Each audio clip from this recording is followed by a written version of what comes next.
Jadi saya ingin mengajak kepada seluruh rakyat Indonesia, apapun pilihan pilpres saudara-saudara sekalian, boleh memilih nomor 1, boleh memilih nomor 2, boleh memilih nomor 3, tapi harus sama-sama memilih pilpres yang jujur.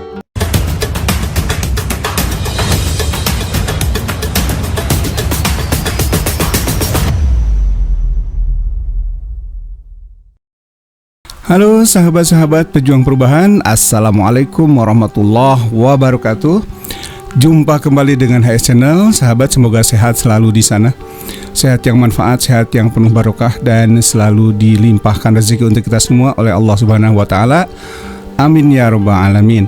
Baik, kali ini kita akan ikuti konferensi pers yang dilakukan oleh pasangan Anies Muhaimin dalam rangka menyikapi kecurangan-kecurangan serta kesiapannya untuk melaju ke putaran kedua. Tanpa basa-basi, kita langsung saja saksikan bersama konferensi pers yang dilakukan oleh paslon nomor urut 2 ini. Selamat menonton. Sehat waras.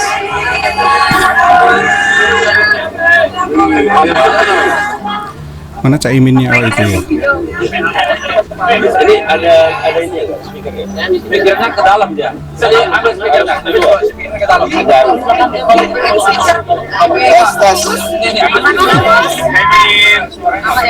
Tes. Gimana? Lebih aktif ya Gus ya? Apanya? Harus aktif dong. Harus aktif dong. Boleh di belakang saya jadi dorong-dorong. Gimana? Dengar kok? Tapi dengar kok, Mas? Dengar ya, sampai sana dengar ya. Dengar. Ayo Cak, cepet Cak. Baik kawan-kawan, terima kasih atas kehadirannya. Alhamdulillah hari ini kami tim hukum nasional Amin melaporkan semua kegiatan-kegiatan tim hukum nasional Amin, baik itu yang di pusat maupun di daerah, kepada presiden kami dan wakil presiden kami. Karena kami menemukan banyak sekali fakta-fakta kecurangan yang telah kami verifikasi. Dan laporan ini sudah kami follow upin, laporan-laporannya sudah masuk ke Bawaslu dan siap akan berlanjut sampai titik darah penghabisan. Allahu Akbar. Kami akan melaporkan ini sesuai dengan prosedur hukum yang ada. Selanjutnya kami persilakan kepada Pak Anies dan Pak Muhaimin untuk menyampaikan.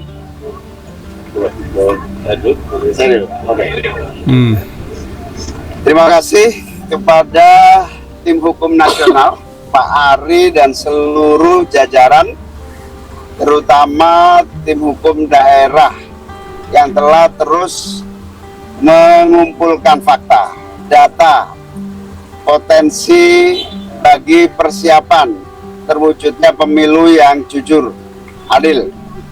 Dan insya Allah kami akan siap dengan seluruh proses yang berikutnya, di mana THN akan menyiapkan berbagai langkah-langkah hukum untuk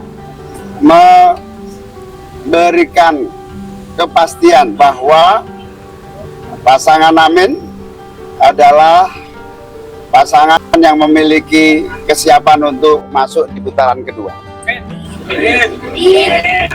Ya, teman-teman sekalian, kami ingin garis bawahi. Langsung rame. Langkah sini, tuh.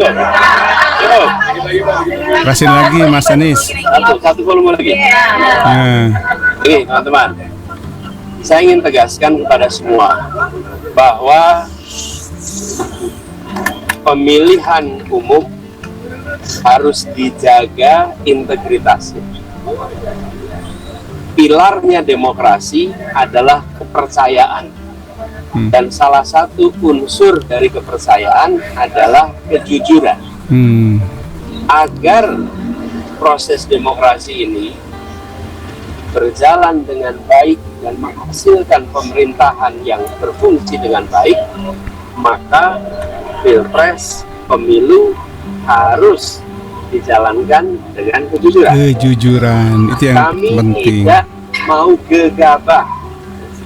Tidak ada di hari pertama, hari kedua deklarasi kecurangan ini kecurangan, tidak. Kami tidak mau Ini gegabah. nyindir siapa nih Karena Mas? kami ingin menghormati rakyat Indonesia, dengan rakyat Indonesia mendapatkan informasi yang akurat, yang matang, yang sudah terverifikasi. Itulah sebabnya kenapa tim hukum bekerja lengkap, dan kami bersyukur tim hukum ini sampai dengan daerah itu komplit di seluruh provinsi, mengumpulkan semua data, dan kami tidak akan menyampaikan informasi yang sekedar menimbulkan kontroversi, tapi kami ingin sampaikan kepada semua. Dari temuan sementara, kami menemukan problem yang terbesar bukan di TPS, tapi problem terbesar yang ditemukan adalah kegiatan-kegiatan pra-TPS. Kegiatan-kegiatan yang membuat aktivitas di TPS itu dipengaruhi dan tidak mencerminkan aspirasi rakyat yang semula ada. Ini temuan yang paling mendasar, pra-TPS. Sebelum hari pra-TPS ini banyak aktivitasnya, nanti detail akan ada. Ini yang sangat mengkhawatirkan. Jadi kualitas dari hasil pemilu yang sesungguhnya harus mencerminkan aspirasi rakyat, di dalam temuan kami sebagian bukan aspirasi rakyat, sebagian adalah aspirasi yang dipaksakan kepada rakyat, dan proses itu tidak terjadi kebanyakan di TPS atau sesudah TPS, tapi terjadinya sebelum sampai ke TPS.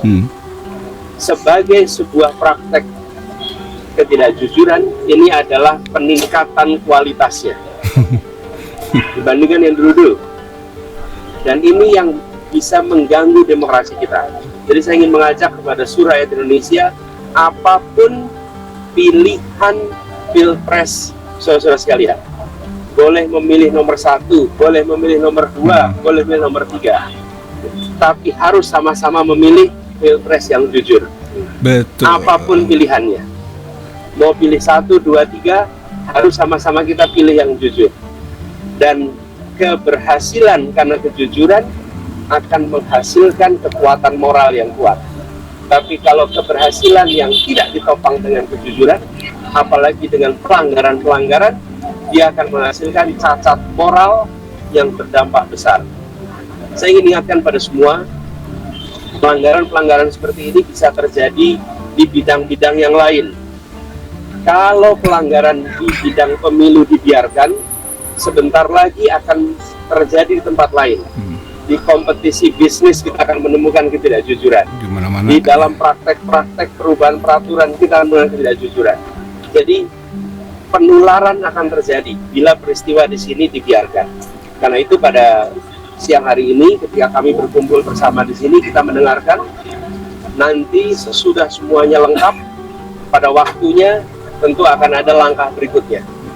Tapi sekali lagi saya ingin sampaikan, kami tidak gegabah, kami tidak akan menyampaikan informasi sekedar membuat kontroversi, karena kami ingin menghadirkan hasil pemilu pilpres yang berkualitas, yang penuh dengan nilai kejujuran. Itu yang bisa saya sampaikan. Pak Aris, kita sekarang kepercayaan langkah konkretnya, apakah sudah ada komunikasi juga dengan tim THR 03, kan juga katanya berkomunikasi juga intens dengan 01, bagaimana Pak? Ya, sekarang semuanya lagi dikumpulkan. Jadi saya sampaikan tadi, kami tidak ingin separuh-separuh, biar tuntas semuanya. Di daerah sekarang proses pengumpulan sedang jalan terus. Pak Anies, ini kan kepercayaan publik terhadap KPU, Bawaslu dan juga MK ini mulai berkurang. Nantinya ketika masalah ini dibawa ke MK, seberapa yakin keputusan nantinya itu akan adil? Itu Pak Anies? Kita tunggu nanti. Yang jelas bagi kami sekarang, kami ingin agar semua informasi yang terkumpul terverifikasi, solid, dan kami minta kepada semua jajaran aparat kita, jangan ada yang mengintimidasi mereka-mereka yang mau bersaksi. Karena kita sudah menemukan di lapangan, mereka yang menemukan praktek-praktek penyimpangan itu mengalami intimidasi, mengalami ketakutan, padahal ini negeri yang merdeka, jangan sampai itu terjadi. Masalah ini kan salah satunya mungkin kalau misalkan pra-TPS, apakah sekali pelanggaran yang dilakukan tapi tidak dilanjutkan oleh Bawaslu, dan mungkin kalau misalkan dari Pak Paul sendiri, Gus, dari PKB akan tetap mendorong untuk melakukan hak angket di DPR untuk memilih ketua KPU Bawaslu seperti apa sih, Gus? Karena Pak Ganjar juga mendorong untuk hak angket kecurangan dibawa ke hak angket DPR. Gimana? Ya, gini, ketika kita mendengar akan dilakukan, kami melihat itu ada inisiatif yang baik. Dan ketika Pak Ganjar menyampaikan keinginan untuk melakukan angket itu, fraksi PDI Perjuangan adalah fraksi yang terbesar. Kami yakin bahwa koalisi perubahan, Partai Nasdem, Partai PKB, Partai PKS akan siap untuk bersama-sama. Jadi siap, saya memandang dengan adanya inisiatif angket, proses di DPR bisa berjalan. Kami siap dengan data-datanya dan di bawah kepemimpinan fraksi terbesar, maka proses DPR bisa berjalan. Saya yakin Partai Koalisi Perubahan siap untuk menjadi bagian dari itu. Tapi dalam waktu dekat ada planning buat bertemu Pak Ganjar dan mantap. 03 apa? Nanti kita kabarin. Sudah ada komunikasi sebelumnya? Ya, udah dijawab sama Mas Anies, 3 partai solid. 3 partai solid. PKB juga siap berarti yang membawa ini ke Bukan Tiga tiga partai partai solid. dong, Cak. Tanggapannya Pak Surya Paloh bertemu Pak Jokowi. Gini, saya ingin sampaikan bahwa kita semua ini solid, tidak ada yang berubah.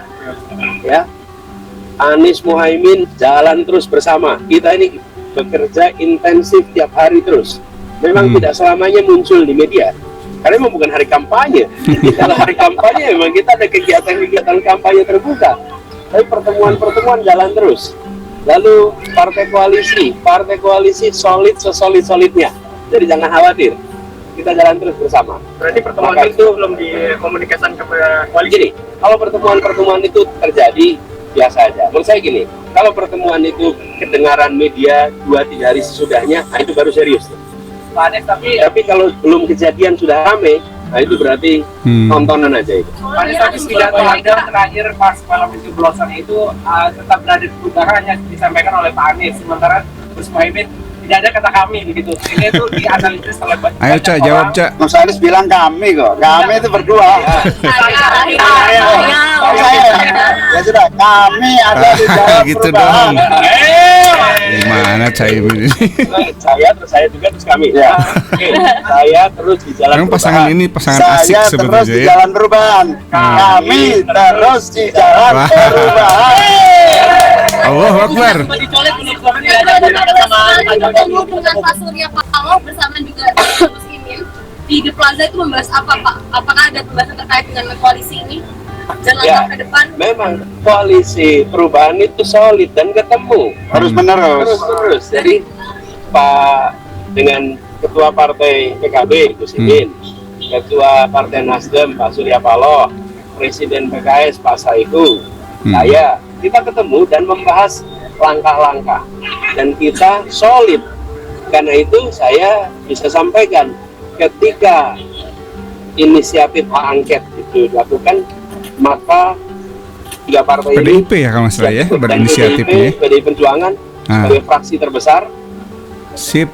menginisiasi ini, saya yakin Ayo. 3-tiganya akan Gus dukung ini jalan kan sama-sama. Jawa Timur perolehan suara pilpres ini itu kan Usahakan sampai jadi. Namun di PKB itu sendiri justru melesat. Itu penjelasannya bagaimana, Gus?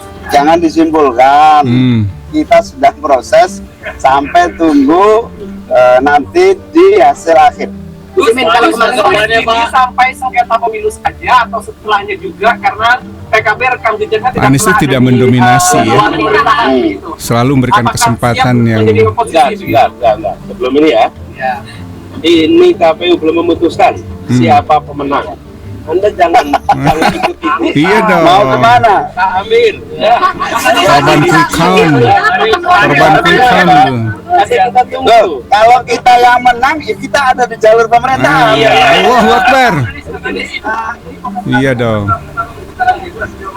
Jadi gini, Semangat, Cak. kami melihat praktek-praktek tekanan, imbalan, pra TPS ini yang berpotensi menjadi permasalahan. Bila tidak ada praktek itu, maka belum tentu ini suatu putaran. Inilah yang harus dijaga sama-sama. Nah, tapi karena praktek-praktek begini itu tidak mudah untuk dibuktikan, teman-teman. Betul. Karena itu saya ingin mengajak pada semua, pemilih 1, pemilih 2, pemilih 3. Pilihan capresnya, cawapresnya boleh beda. Tapi pilihan pilpres jujur harus sama. Sama. Artinya tanggal 15 kemarin sepakat 3 parpol ini mendukung untuk tetap berada pada perubahan begitu Pak? Nggak ada berubah. Tapi kemarin Pak Jokowi sempat menyatakan bahwa pertemuan dengan Pak Surya Paloh ini dengan koalisi mereka di dalam di 2019 ya, ini sebenarnya Pak Jokowi juga sudah menghubungi Caimin belum untuk bertemu gitu ya. Tapi Kalau diajak bertemu di istana salah Diajak makan, Cai. Mana undangannya mana? Kalau misalnya Undangannya kemarin mana? ngomong pertemuan di ini lokasi wartawan apa ada gitu. jembatan politik bisa aja diundang juga musim ini. Mana? kepentingan Mana negara. undangannya mana? Negara telah mengucapkan selamat kepada Bapak Prabowo. Nah, mengingat belum ada real count, melihat ucapan selamat itu tanggapannya bagaimana Pak?